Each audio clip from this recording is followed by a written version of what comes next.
ವಿಧಾನಸಭಾ ಚುನಾವಣೆ ಬಳಿಕ ನಾನು ಸಿಎಂ ಆಗುವುದು ಸ್ಪಷ್ಟ ಅಂತ ದಾವಣಗೆರೆಯಲ್ಲಿ ಮಾಜಿ ಸಿಎಂ ಸಿದ್ದರಾಮಯ್ಯ ಹೇಳಿಕೆಯನ್ನು ಕೊಟ್ಟಿದ್ದಾರೆ. ನಾನು ಈಗ ಸಿಎಂ ಆಗ್ತೀನಿ ಅಂತ ಎಲ್ಲೂ ಕೂಡ ಹೇಳಿಲ್ಲ.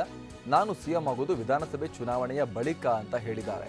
ವಿಧಾನಸಭಾ ಚುನಾವಣೆ ಬಳಿಕ ಸಿಎಂ ಆಗುವುದು ಸ್ಪಷ್ಟ ಅನ್ನುವಂಥ ಹೇಳಿಕೆಯನ್ನು ಸಿದ್ದರಾಮಯ್ಯ ನೀಡಿರುವಂಥದ್ದು. ಮಾಜಿ ಮುಖ್ಯಮಂತ್ರಿ ಸಿದ್ದರಾಮಯ್ಯ ನಿನ್ನೆ ಮೊನ್ನೆ ಎಲ್ಲ ಭಾಳ ಸಿದ್ದರಾಮಯ್ಯ ಅವರಿಗೆ ಸಡನ್ ಆಗಿ ಮೊದಲ ಹಂತದ ಚುನಾವಣೆ ಮುಗಿದ ಕೂಡಲೇ ಸಿಎಂ ಆಗೋ ಕನಸು ಬೀಳೋಕೆ ಶುರುವಾಗಿದೆ. ನಿನ್ನೆ ಬಳ್ಳಾರಿಯಲ್ಲಿ ಮಾತನಾಡಿದ ಸಿದ್ದರಾಮಯ್ಯ ತಾವು ಅಧಿಕಾರಕ್ಕೆ ಬಂದರೆ 10 ಕೆಜಿ ಅಕ್ಕಿ ಕೊಡ್ತೀನಿ ಅಂತ ಭರವಸೆಯನ್ನು ಕೊಟ್ಟಿದ್ರು. ಒಂದು ರೀತಿಯಲ್ಲಿ ವಿಧಾನಸಭಾ ಚುನಾವಣೆಯಲ್ಲಿ ಪ್ರಚಾರ ಮಾಡೋ ರೀತಿಯಲ್ಲಿ ಮಾಡಿದ್ರು. ಆ ಮೂಲಕ ಮತ್ತೆ ತಾವೇ ಸಿಎಂ ಅಭ್ಯರ್ಥಿ ಅನ್ನೋ ರೀತಿಯಲ್ಲಿ ಅವರು ಮಾತನಾಡಿದ್ರು. ಅದನ್ನು ಸಮರ್ಥನೆ ಮಾಡ್ಕೊಂಡಿದ್ದಾರೆ. ಹಾಗಾದ್ರೆ ಬನ್ನಿ, ನಿನ್ನೆ ಏನು ಹೇಳಿದ್ರು ಸಿದ್ದರಾಮಯ್ಯ, ಇವತ್ತು ಏನು ಹೇಳಿದ್ದಾರೆ ನೋಡ್ಕೊಂಡ್ಬರೋಣ. ಪಾಪ ಹೆಣ್ಮಕ್ಳಿದಾರಲ್ಲ, ನನ್ನ ಅಕ್ಕಿ ಕೊಟ್ಟನಲ್ಲ, ಎಷ್ಟು ದಿನದ ಅಕ್ಕಿ ಸಿಗ್ತದೆ ಕೈ ಹತ್ರಮ್ಮ?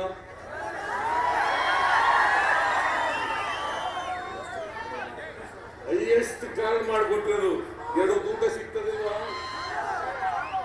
ನಾನು ಬಂದ್ರೆ ಮತ್ತೆ ಬಂದ್ರೆ 10 ಕೆಜಿ ಅಕ್ಕಿ ಮಾಡ್ತೀನಿ.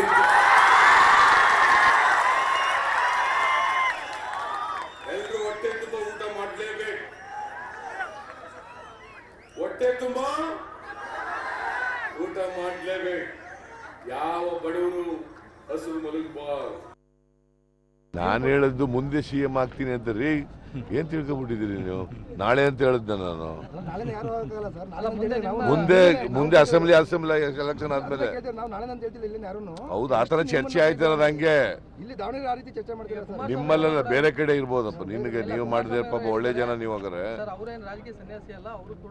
ಹೌದು, ಮತ್ತೆ ನಾ ರಾಜಕೀಯ ಸನ್ಯಾಸಿನ? ಅಲ್ಲಿ ಇಲ್ಲಿಗೆ ಯಾಕೆ ಬಂದಿದ್ದೆ ಬಿಸಿಲಲ್ಲಿ? ನೆರಳಲ್ಲಿ ಕೂತಿರುವೆ.